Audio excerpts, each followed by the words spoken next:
The first electric cars promised to change the world, but they disappeared as if they never existed. And now, the same mistakes are coming back. Imagine a world where cars were silent, did not emit smoke, did not need a crank to operate, and could be recharged at home at the beginning of the 20th century. Yes, we are talking about over 100 years ago. At the turn of the 19th century to the 20th, electric vehicles were already running on the streets of cities such as New York, Paris, and London.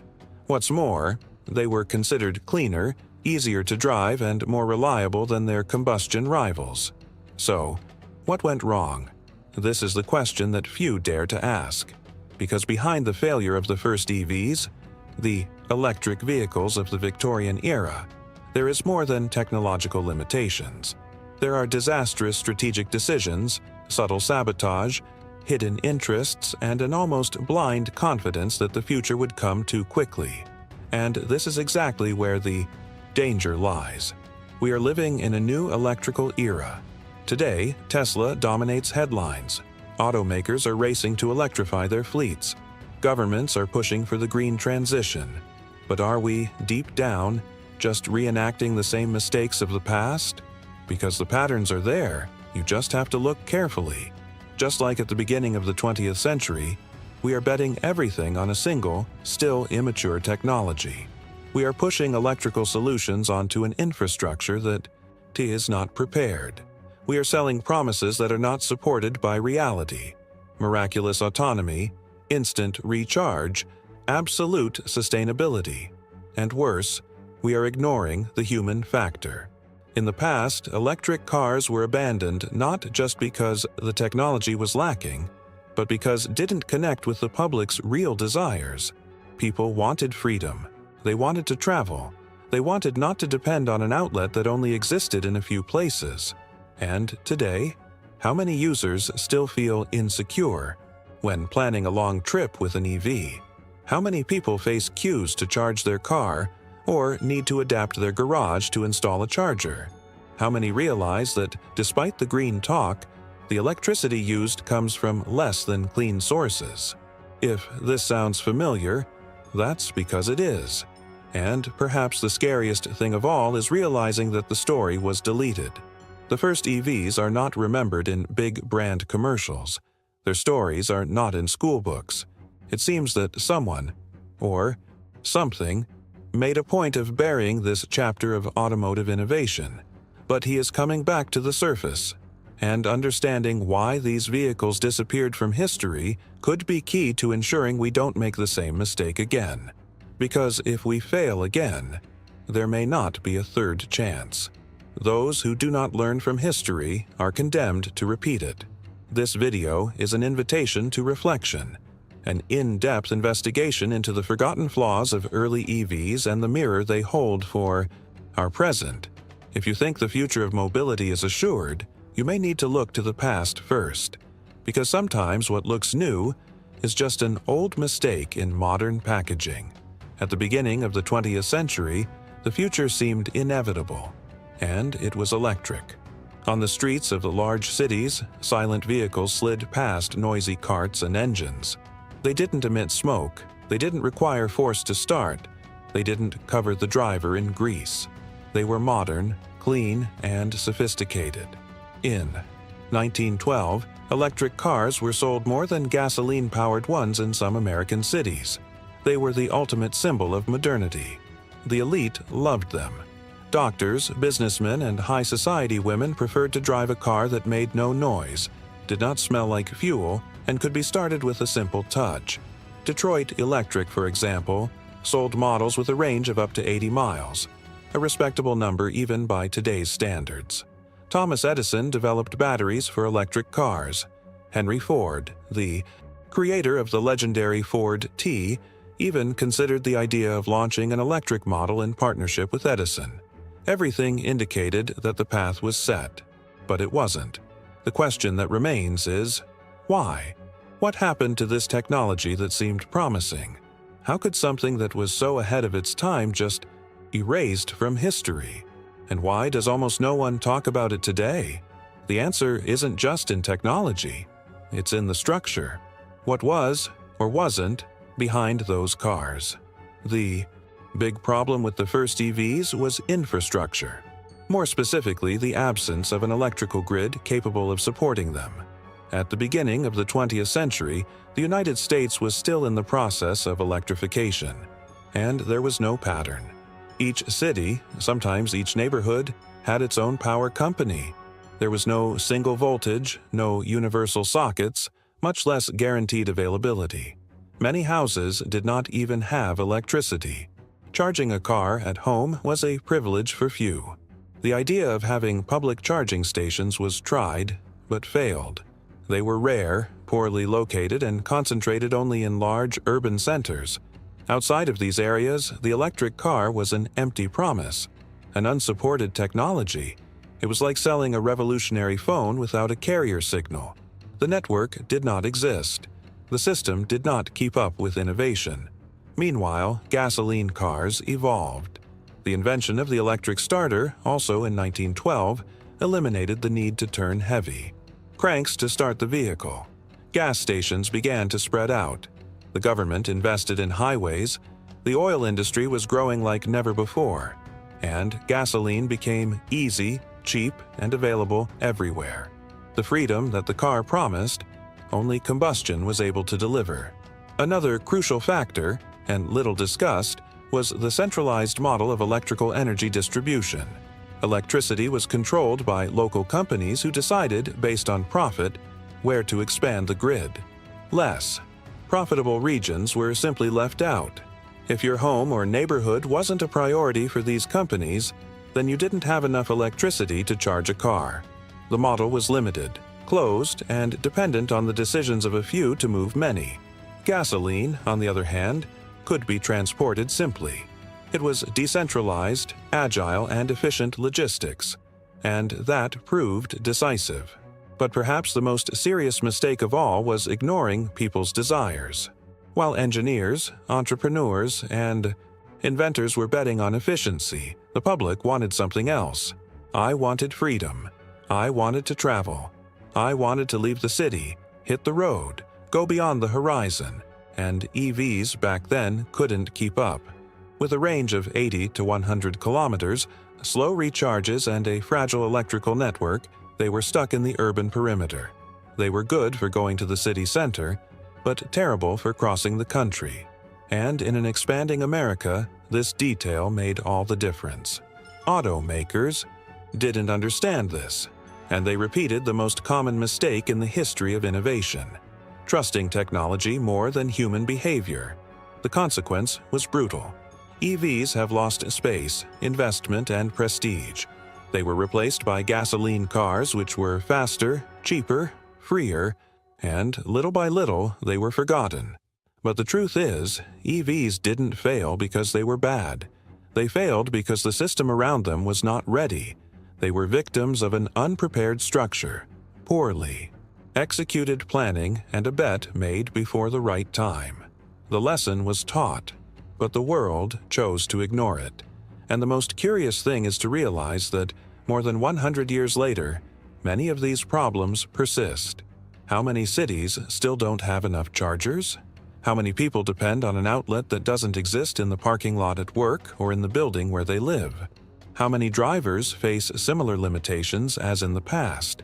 Even today, there is a huge dependence on fragile infrastructure. There are exaggerations in promises, and yes, there are political and economic interests that are not fully aligned with the evolution of trams. Basically, we are reliving the same dilemmas. With more modern cars, of course.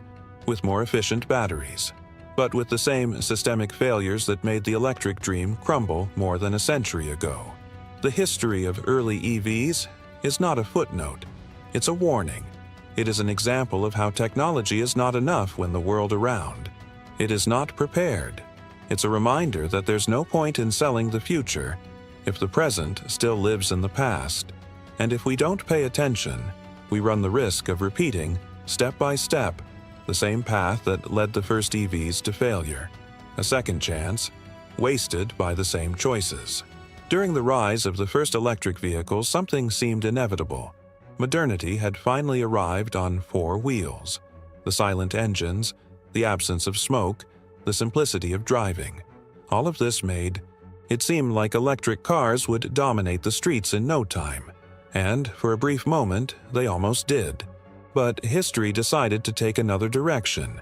And perhaps what really buried EVs in that first wave wasn't direct sabotage or even limited technology, but rather a deeply mistaken strategic choice. While automakers' engineers were betting on the urban use of electric vehicles, consumers dreamed of the opposite. They wanted open roads, long journeys, freedom of movement. But EVs back then were designed for the urban environment. They had low autonomy, took time to recharge, and depended on an electrical infrastructure that could barely meet residential demand. They were perfect for short trips, but completely unsuitable for those who wanted to escape the city. And this disconnect between the technical proposal and the public's emotional desire sealed the fate of many electrical projects in the 20th century. In the 1910s and 1920s, EVs were seen as domestic cars. They served well for upper-class families who needed to go to the market, visit friends, or move around nearby neighborhoods. But this proposal severely limited its market appeal. At the same time, combustion cars began to offer what the average American wanted most: the power to leave the city, to explore, to venture down dirt roads, to travel without depending on sockets or electrical grids. The promise of combustion wasn't just speed or power, was total freedom. The automobile then became a symbol of individual independence. Having a car was having control over your own destiny. Come and go whenever and wherever you wanted. And in this symbolic dispute, the trams lost badly. They were good, too civilized, too polite. While gasoline cars roared, vibrated, and took their owners further and further, EVs remained confined to an urban radius. They were seen almost like an appliance on wheels. And as ironic as it may seem, this was not a technical problem. It was a positioning decision. The companies that invested in electric cars did not invest in expanding autonomy, creating charging stations in remote regions, or convincing consumers that their car could take them beyond the neighborhood. They took over that the city was enough, that the future would be made up of short distances, of a contained life, of a moderate pace. And they were wrong. The world wanted more. I wanted space. I wanted adventure. I wanted to get out of the routine, and combustion cars offered exactly that. Even when electric cars seemed superior in some aspects, more reliable, cleaner, easier to drive, this superiority was not enough to erase the feeling of limitation. Because in the end, the consumer didn't just buy a car, he bought an idea, a lifestyle, a desire to break boundaries. And EVs have failed to deliver that narrative. The technology was ahead, but the desire was elsewhere. A market reading error, a listening error, a mistake in empathy. The failure of electric vehicles was not just technical or political. She was strategic. By focusing exclusively on urban autonomy, the pioneers created a bubble where everything seemed to work, until the real world knocked on the door. With the popularization of highways, with the cheaper fuel, with the advancement of mass production of combustion cars, electric cars were left behind. And when they tried to run after it, it was already too late. The public had made its choice. And it wasn't just for economics. It was out of desire. Desire that electric sector executives did not see, or simply ignored. This misalignment between what technology offered and what people really wanted is a powerful lesson. Because no matter how advanced an innovation is, if it doesn't speak to the consumer's deepest desires, it dies on the shelf. History is full of technically superior products that failed because they didn't capture the excitement of their time. With EVs, it was exactly that. And the most disturbing thing is to realize that this same mistake begins to repeat itself. Today, the new wave of electric vehicles arrives in full force. Tesla, Rivian, Lucid, BYD, and many other brands are competing for space in a market that seems to be reborn. But look closely. And you'll see the same ghosts. How many current models are still limited by autonomy? How many need excessive planning for long trips? How many require a new lifestyle from the user, which not everyone is willing to adopt? Many automakers still think as they did in the past, that all they need to do is create a beautiful, technological, and silent car to win over the public. But they forget to ask the essential questions. What really moves the driver? What is the desire behind the wheel? The answer remains freedom. And until the electric ones solve this, emotionally, not just functionally, they will continue to be vulnerable to mass rejection. This is why looking to the past is not nostalgia. It's survival. EVs didn't fail because they were slow, weak, or obsolete. They failed because they didn't understand their time. And any technology that ignores the time in which it lives is doomed to the same fate. Meanwhile, the oil industry was smart. She knew how to sell gasoline as a symbol of progress, masculinity, autonomy. He created commercials with parents taking children on trips, with couples crossing deserts, with young people running towards the horizon. While the electric cars talked about convenience, the gasoline ones talked about emotion. And emotion, as always, wins. This strategic error of the first electrical wave is a harsh reminder. Innovation needs to look at more than charts and manuals. Need to listen, to feel, read between the lines of human behavior. Because technology alone is not enough. What conquers the public is the dream. And in the first great battle for the mobility of the future, combustion cars knew how to sell it better. Today, we have a second chance, a new opportunity to get it right. But this requires more than better batteries or digital dashboards. It requires a change of mindset, a deep look at what moves people, a clear understanding that the greatest engine of all is still desire. The history of technology is often written by those who promise the most. More speed, more autonomy, more efficiency. And in the early days of electric vehicles, it was no different. Manufacturers bet big. They sold dreams. They promised a future where the streets would be silent, the air clean, and the cars miraculous. They said the batteries would last forever, that recharging would be as simple as turning on a light bulb, that costs would plummet with popularization. But none of that happened, or at least not in the manner and speed promised. Many early EV projects were based on an almost blind faith in the accelerating advancement of technology. And more than that, in an expectation that the consumer would accept any limitation in the name of progress. Automakers and inventors were so enamored with the technical possibilities of their prototypes that they forgot to prepare the ground. They forgot to deal with limits. They forgot to be honest with the public. And this choice came at a high cost, much higher than they imagined. They promised revolutionary batteries at a time when chemistry was still in its infancy. They said it was just a matter of time before the range exceeded 300, 400, 500 kilometers. They guaranteed that refills would be faster and faster, almost instantaneous. But when the first buyers were faced with reality, the shock was inevitable. Vehicles with limited range, endless charging times, and an almost total absence of technical support. What had been sold as a leap into the future turned into a misstep, into frustration. Trust has been broken, and with it, the reputation of an entire category of vehicles. EVs came to be seen as something for eccentric rich people or experimental technology, an expensive toy, something without a future. And the consequence was devastating. Many manufacturers simply abandoned the segment. The research was shelved, the prototypes dismantled, the patents forgotten. A silence took over the industry, an innovation vacuum that would last decades. All this because the illusion was sold before preparing the base, because marketing came before technical maturity, because hope was greater than responsibility.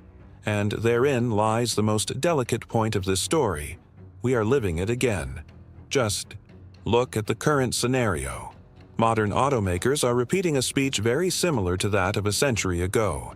They promise cars that will change everything, which will have absurd autonomy, recharge in minutes, zero environmental impact. They guarantee that EVs are inevitable, unstoppable, the only possible solution. But whoever is on the other side, the consumer, is already starting to feel the weight of poorly calculated promises. How many times have you seen an electric model advertised with up to 600 kilometers of autonomy, but in practice it barely reaches 400? How many times have you heard that 15 minutes is enough to charge 80%? But haven't you been told that this speed only works at an ultra-fast station that exists in very few places? How many commercials talk about sustainability, but ignore the origin of the energy used to power these cars? And, most worryingly, how many brands actually explain what happens to a battery after 8 or 10 years of use? Misinformation is not always explicit. Often, it comes in the form of omission, incomplete data, too optimistic marketing. Has today's industry learned from past failure? Or have you just learned to hide your problems better? Because while manufacturers enthusiastically announce their futuristic launches, thousands of drivers are discovering, in practice, that the real world is very different from the advertisements. They discover that public chargers don't always work, that not every city has structure, that in cold regions, battery performance drops, that replacing an out-of-warranty battery can cost as much as a new car, and that's when the cycle starts again. Exaggerated promises generate frustration. Frustration breeds distrust. Distrust drives away new buyers. And the market, which seemed ready to explode, begins to slow down. But the impact goes beyond the industry. It affects how we view innovation as a whole. When a technology fails due to excessive marketing, it doesn't just take the defective products with it. It compromises confidence and progress. It feeds the skeptics, strengthens the deniers. It creates fertile ground for conspiracy theories. And it slows down the transition that, in theory, should be inevitable. This is why past mistakes need to be remembered. Not like nostalgia, but as a warning. The first generation of EVs died because it promised more than it could deliver, because it created expectations without solid foundations, because he confused vision with propaganda. And if the current generation isn't careful, they could fall into the same trap. The key is transparency, about being honest about what technology can, and still can't, do. Respecting the public's time, in building trust, not hype, because true innovation does not need to hide behind exaggerations.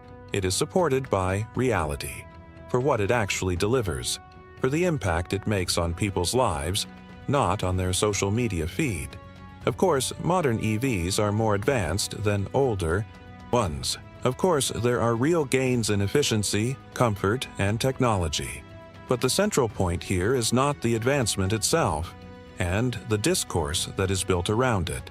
And when this discourse becomes too far from practice, the fall becomes inevitable. The risk we face today is that of killing, once again, a promising innovation, due to haste, because of the anxiety of turning a good idea into a product before it is ready, because of the fear of missing the wave. But waves come and go. And what remains is the solidity of those who had the patience to do it right. Looking back shows us that it was not technology that failed. It was the choices made around her. There were shortcuts, false promises, pretty speeches that hid unresolved realities. And now, with a new chance before us, we have to ask, will we make the same mistakes? Because if the present is starting to look too much like the past, then maybe the future won't be so different after all. And if today's market, with all its technology, artificial intelligence, autonomous sensors, and futuristic design, is setting the stage for yet another disappointment, will we have time to start over again? Misinformation has a price, and miscalculated hope too. The challenge is to learn from what has already happened, and not repeat it. Because it's not just about selling cars anymore. It's about building trust. And trust, once broken, it takes a long time to restore. History is full of signs, warning signs, repetition signs, signs that the past has not been buried. It is just dormant, waiting for the next opportunity to return. And today, with the new electric race taking over the streets and the news, it's impossible not to feel a certain déjà vu, as if we were watching the same story, only with prettier cars and more expensive technology. The promise is similar. This time, they say, it will be different. Electric cars will be affordable, efficient, sustainable, revolutionary. The entire world will be reconfigured to receive you. Automakers claim that everything is under control, that the future is guaranteed.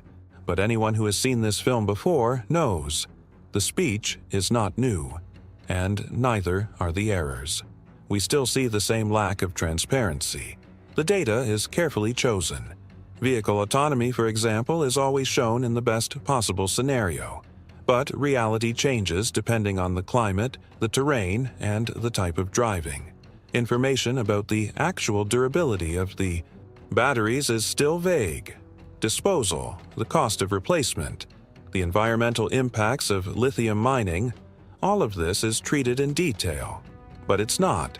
These are central questions that should be at the center of the conversation. And they are not. We are also experiencing a new energy dependence, as serious as that on fossil fuels. After all, what's the point of changing the tank for an outlet if the electricity still comes from coal or natural gas plants? Are we, in fact, changing the model? Or just changing the label? When sustainability promises ignore the origin of energy, the production chain, and the life cycle of batteries, the discourse becomes dangerous. Because it's not just inaccurate, it's seductive. And dangerous seductions create illusions of progress. And there is still the old vice of overvaluation. The marketing industry is quick to paint the future in too many vibrant colors. They talk about cars that drive themselves, that recharge themselves in seconds, that save the planet alone. But in practice, many of these advances are still far from everyday reality. The rush to sell utopia has a price, and sometimes that price is precisely the credibility of technology that could change everything, if it had the time and space to evolve responsibly. If we don't learn from past mistakes, we will repeat the cycle.